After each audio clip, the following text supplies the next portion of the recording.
High বন্ধুরা, তোমরা কেমন আছো? আশা করি ভালো আছো। আবারও নিয়ে চলে এলাম নতুন একটা ভিডিও।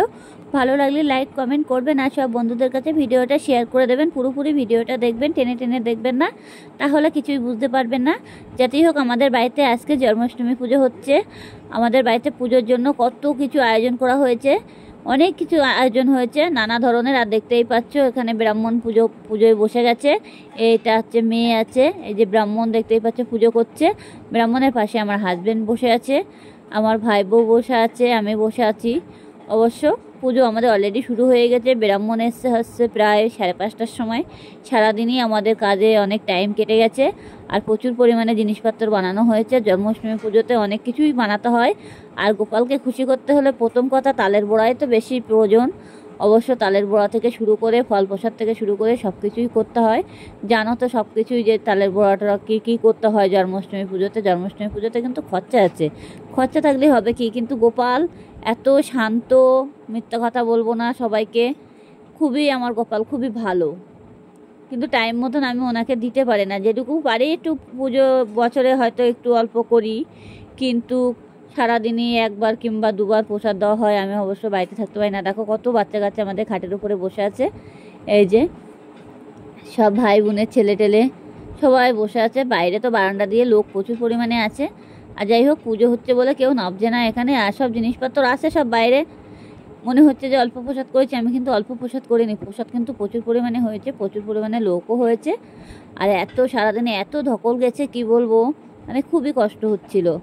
কিন্তু পুজোর সময় দেখলাম পুজো হয়ে যাওয়ার পরে কষ্ট কিছুই মালুম হলো না। সারাদিন উপোস থেকে পুজোর ফল প্রসাদ সব কিছুই করা হয়েছে, কিন্তু আমি একা করিনি, আমার সাথে অনেকেই ছিল, হেল্প করেছে। মিথ্যা কথা বলবো না, সবাই হেল্প করেছে। কিন্তু এই যে পুজো শুরু হয়ে গেছে। আমার পুজোর সময় এত ভালো লাগছিলো এখানে বসে বসে। ব্রাহ্মণ যা যা মন্ত্র বললো সব কিছুই হলো, নাম কীর্তন হলো, সব কিছুই হয়েছে। আর জন্মাষ্টমী পুজোটা মন দিয়ে পুজো করলে পরে ফলাফল পাওয়া যায়। সব ঘরে ঘরে আজকাল জন্মাষ্টমী পুজোটা করা খুবই জরুরি দরকার, হিন্দু শাস্ত্রে অন্তত। কিন্তু পুজো জন্মাষ্টমী যত ভালো করে করবে, গোপালকে যত খুশি রাখতে পারবে, সেত তোমার সব থেকে বেশি খুশি হবে। আরও সংসারে আয় উন্নতির দিক থেকে বেশি খুশি হয় গোপালকে খুশি রাখতে পারলে।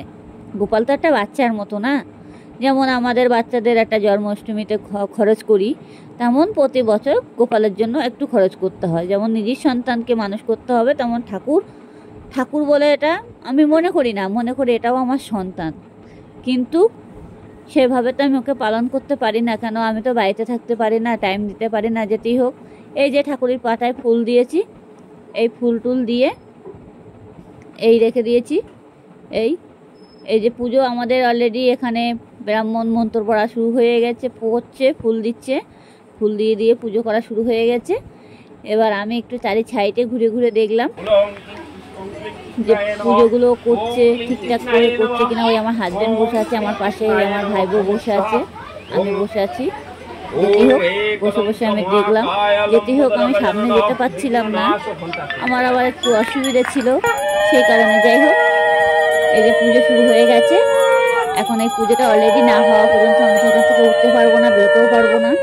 যাই হোক, পুজো শুরু হয়ে গেছে। পুজোর থেকে আমার এত ভালো লাগে। প্রত্যেক বছর পুজো হলে পরে কী হয় বলো তো, যে তো কষ্ট হোক না কেন, পুজোর ঠিক ব্যবস্থা হয়ে যায়। এখন আমার অলরেডি পুজো হয়ে গেছে, সব বাটায় বাটায় প্রসাদ বাড়তেছি। ওটা আমার দিদি আছে হলুদ জামা গায়ে, ওই যে হাত বাড়িয়ে বাড়িয়ে দিচ্ছে, এটা আমার দিদি হয়। আর এই জামাইবু বসে আছে। এবার এখন এই প্রসাদগুলো সবাইকে দেওয়া হচ্ছে, পরিবেশন করা হচ্ছে। সবাই বারান্দা দিয়ে বসে আছে। যেতেই হোক, সবাইকে পরিবেশন করা হবে প্রসাদ দিয়ে। আর আজকে এমনি তো অনেক রাত হয়ে গেল, আর সকাল সকাল তো পুজো শুরু হয়নি না, ওর জন্য তো 3টে কততে মানে লেগেছে। রাধা অষ্টমী ছিল, রাধা অষ্টমী ছাড়িয়ে তারপর তো অষ্টমী লেগেছে।